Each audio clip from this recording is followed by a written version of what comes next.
لقاءنا وسعيدة هذا صباح بحضور ضيوف من فلسطين. نحب نرحب بضيف دكتور كمال حسيني، رئيس التنفيذي لمؤسسة شخصية العام في الداخل الفلسطيني. مرحبا بك. أهلا وسهلا. صباح النور. يسعد صباحك أنت وجميع المشاهدين، أنت وتونس الخضراء.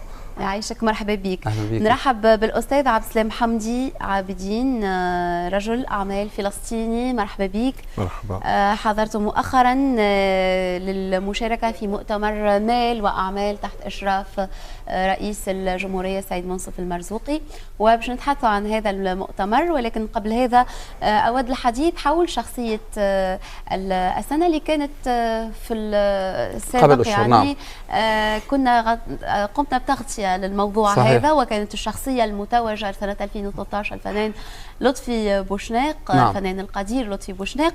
وباش نتحدثوا معك حول هذا الكتاب اللي هو سيرة ومسيرة، وحول نعم.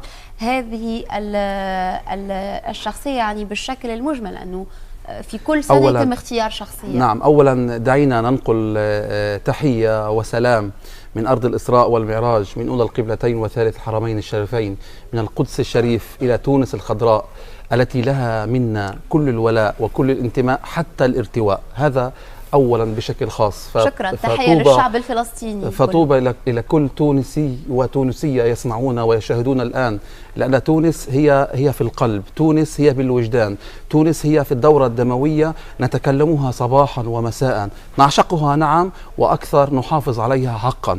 فلذلك يا سيدتي، أولا مؤسسة تكريم شخصية العام في فلسطين هي لكي نعكس صورة حضارية على المجتمع العربي الفلسطيني، نقول إنه إحنا نعم نعيش تحت الاحتلال، إنما نعيش الإبداع، إنما نعيش التميز، إنما نعيش العطاء. فلذلك التكريم هو تحضر وحضارة، أن نكرم بعضنا البعض ونحن أحياء وليس ونحن أموات، وهو تثمين الجهود.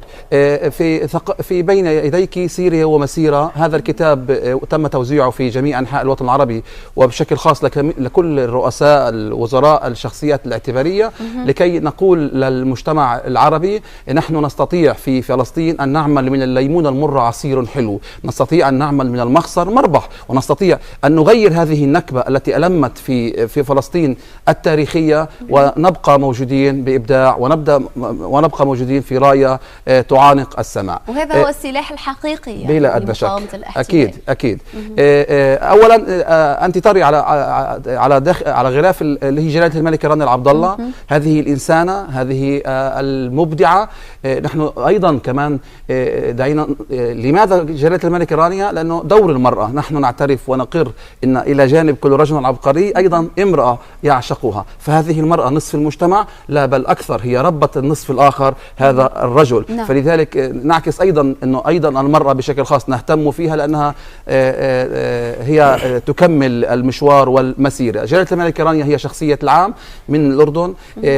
نأخذ من داخل الفلسطيني في داخل الكتاب، يعني على سبيل المثال الشخصية الاقتصادية الأولى، عندنا صديقنا وأخونا في داخل الكتاب قصة نجاح. يعني هون كمان بنأدي إنه كل شخصية زي ما أنت شايف بتقرأي عنها سيرتها ومسيرتها، قصة نجاحها، كيف هي كانت لا شيء وأصبحت هي كل شيء. هذه هي يعني تندونس توا. نعم. يعني نعم. نتحدث كثير عن قصص النجاح، بما أن هي اللي ربما تجعل من المجتمعات العربية تتطور وتفرض نعم. نفسها غير إيجابية. نعم. كل الإشكاليات. دعينا في البداية نسلط الضوء على الشخصيات التي الأولى العربية. ناخذ نعم. من الأردن أخذنا جلالة الملكة رانيا عبد الله، أخذنا من تونس الفنان التونسي لطفي بوشناق، وكان موجود في حفل لم يحضره، لم يسبق له مثيل عبر 66 عام من الاحتلال. حفل حضره 40 رئيس بلدية موجود على شرف الفنان التونسي لطفي بوشناق، ووجود كوكبة كاملة من الشخصيات الاعتبارية، أيضا وجود شخصية من عندكم من أصول فلسطينية، الدكتورة نوال قطب بن صالح، هذه الإنسانة التي قدمت والتي أعطت وكانت خير سفيرة. الصفحة اللي فيها الفنان القدير لطفي بوشناق. وأيضا تكريم الدكتورة نوال على حضورها وكانت موجودة في داخل هذا الاحتفال. ومرورا إذا بدك تمشي في الكتاب صفحة صفحة عشان نعطي بس الأربع صفحات الأولى، نعطي القيمة لجلالة الملكة رانيا العبد الله. أيضا كمان بعد إذنك تفتحي صفحة جلالة الملكة رانيا العبد الله.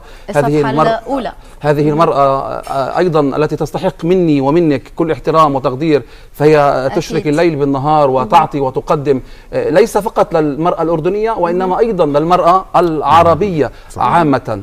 وايضا كمان اذا كمان برضه نسلط الضوء على شخصيه اعتباريه الدكتوره نوال قطب. برضه هي متزوجه من مرحوم الدكتور محمد بن صالح المناضل الكبير من تونس، وهي فلسطينيه الاصل. وحببنا ان نقول لها شكرا لك، انت سفيره الى من فلسطين الى تونس، وتوجت علاقات خاصه وطيبه. وايضا شخصيه اقتصاديه، موجود رئيس اتحاد رجال الاعمال الفلسطيني التركي هو اخونا مازن حساسني، هو فلسطيني موجود في تركيا وله قصه نجاح. وايضا من القدس الشريف اذا لاحظتي في الصفحه الاولى رئيس نادي هلال القدس. بين قوسين لما احنا نسلط الضوء على القدس بتصور هي عشيقتك وعشيقتي، وهي عنواني وعنوانك وعنوانه. القدس هي الاولى وهي الاخيره. واقول دوما بالمناسبه بذلك، قالوا تحب القدس، قلت هي الهوى منها ابتدى وإليها سيعود، وأنا في أرض القدس أرفع رايتي وبنو أبي مثلي هناك سجود. يا رب أنت وعدتني، يا رب أنت وعدتني فصدقتني، بيني وبينك موثق وعهود. هي القدس. أيضا من القدس الدكتور باسم أبو عصب الحسيني شخصية العام. نأخذ القدس كقيمة خاصة. ومن داخل فلسطين نأخذ كمان شخصية، أخذنا نقيب المحامين حاتم شاهين.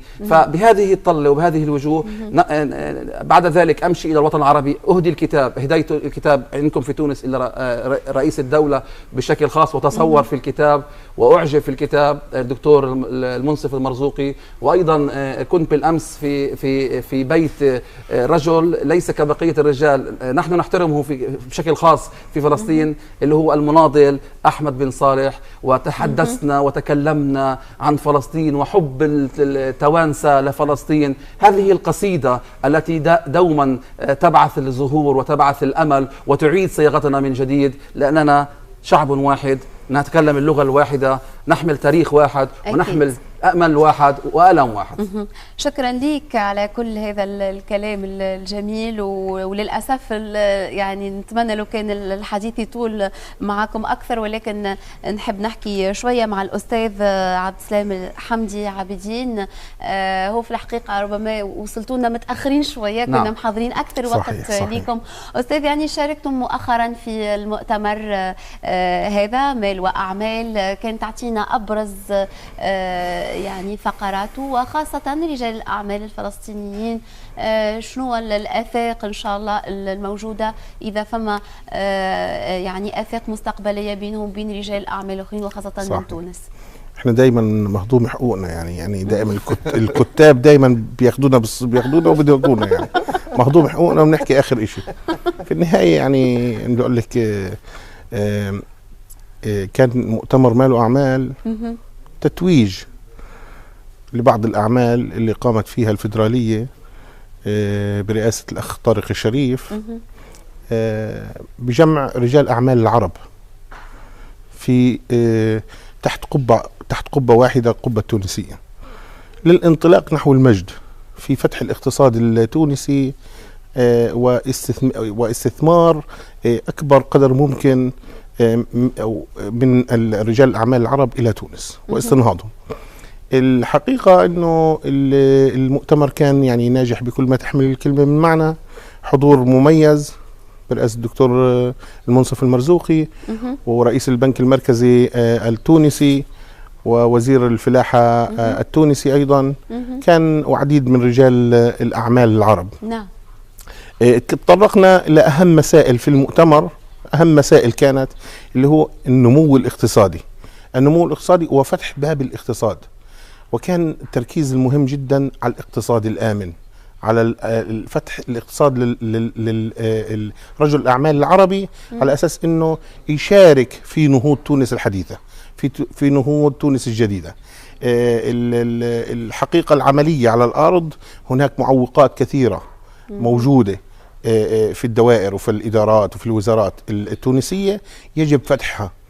احنا ما عندناش مجال هلا نتطرق لها واحده واحده ونقطه نقطه، يعني لكن حقيقه القائمه انه في شغل، يعني في لازم يتم مراجعه. نعم يجب ان يتم مراجعه الاساس لفتح الاقتصاد نحو اقتصاد عاملي. يلقوا صعوبات نعم بالاجراءات يوجد لفتح الاقتصاد امام العالم اجمع، مثل النهوض الصيني، مثل النهوض التركي، مثل النهوض البرازيلي، مثل هذه النهضات اللي حصلت حاليا في الفترة الأخيرة. ما بعد الربيع العربي اللي حصل هون، يعني حصل كساد وحصل تضخم عالي جدا بالاقتصاد العربي بشكل عام.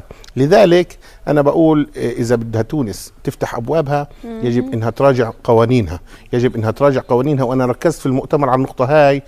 يجب مراجعة القوانين لرجال الأعمال العرب، وأنا ركزت وجاوبنا عليها رئيس البنك المركزي على الحوالات الداخلة والخارجة المهمة جدا، على الوكالات، على الاستثمار الآمن. يجب أن يشعر رجل الأعمال العربي بأمان عندما يحضر فلوسه إلى تونس لفتح المشاريع وبناء مشاريع معينة. هناك يعني في رجل أعمال مشهور حكى كلمة، قال أنا أحضرت مئات الملايين إلى تونس، وأنا وجدت معوقات في المؤتمر، فيجب اللي تخليه يبني اذا التوانسه. وكيف وجدتوا يعني نعم. الوضع يعني فما تقبل لمراجعه هذه القوانين، فما استعداد او حسيتوا نعم. انا بدي اوضح لك مساله يعني بغايه البساطه، ونقطه مهمه جدا. اذا ارادوا التوانسه ان يبنوا المجد يجب ان يفتحوا الابواب، يجب ان يعطوا فيز لدخول تونس، يجب أن يفتحوا مجال الحوالات والتصريف، يجب أن يفتحوا البنوك للبنوك العربية والإسلامية بفتح البنوك في تونس، يجب أن يفتحوا الوكالات بشكل عام وإعطاء ضمانات إلى الوكالات العالمية، لأنه يوجد وكالات عالمية كثيرة غير موجودة في تونس، وذلك السبب برجع لأنه فيش ضمان للاستثمار في هذه البلاد. يعني أما إن شاء الله أنا أدعو من خلالك، من خلال البرنامج القيم، أن يتم مراجعة وبناء كما تم مراجعة السياسة، يجب مراجعة الاقتصاد وبناء المجد. شكرا على الحضور، سعدت بحضوركم معنا. للأسف الوقت ما عادش يسمح، فقط عندك رسالة في النهاية تحب تقدمها للتوانسة إلى كل تونسي. أنتم مقبلين على مرحلة مهمة، مرحلة بناء، اجعلوا منها أن تكون مرحلة انتماء. إلى كل تونسي أتوجه، أتكلم، أصرخ، أتحدث بوضوح. حان الوقت أن تكون المصالحة الكاملة، أن نقبل الآخر لكي نبني هذه البلد. تونس الخضراء بوضوح، عندما دخلنا إلى تونس اسمحوا لي تألمنا، لأننا نرى تونس بالعقل الباطن تونس خضراء، نرى هذه الدولة دولة كاملة المعاني. فحان الوقت أيها التوانسة أن تكونوا يد بيد لبناء هذا الوطن. تعالوا على جروحكم وكونوا أنتم، كونوا أولا، واجعلوا تونس هي دائما في المقدمة. شكرا على الحضور. وإن شاء الله ترجعونا في مناسبات أخرى نتحدث عن مسائل أخرى. أكيد عنا عديد النقاط اللي تجمعنا. ندعوكم ونهدي لكم هذا النغم لاسم من أسماء الكبيرة في مجال الأغنية التونسية، ربي يطول في عمرها إن شاء الله، السيدة نعمة. تفضلوا.